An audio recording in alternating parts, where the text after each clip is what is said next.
আসসালামু আলাইকুম। সবাই কেমন আছেন? আশা করি সকলেই ভালো আছেন। চলেন আপনাদের মুচমুচে খুব সহজেই নিমকি বানানো দেখাবো। দেখেন নিমকিগুলো বেশ অনেক সুন্দর হয়েছে।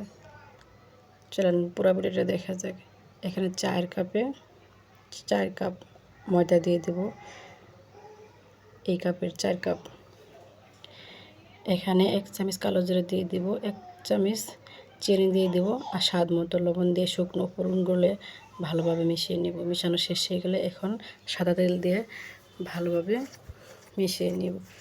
দেখেন ময়দাটা এভাবে মুঠি বাঁধলে যেন ভেঙে না যায়, এরকমভাবে মেখার লাগবে।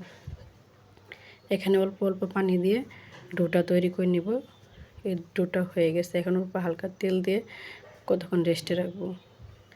এখানে এই যে একটা রুটি বেলা হয়েছে, এখন ডিজাইন করে কেটে নেব। যে কাটা শেষ, ডিজাইন করে এখানে একটা একটা করে একটা পেপারে তুলে নেব। এখন বাজার পালা। এখন আস্তে আস্তে একটু মুচমুচে করে ভেজে নেব। দেখেন মাশাআল্লাহ অনেক সুন্দর হয়েছে আমার নিমকিগুলো। চলেন একটা ভেঙে দেখাই। দেখেন কি সুন্দর মুচমুচে হয়েছে, বেশ ভালোই লাগছে আমার।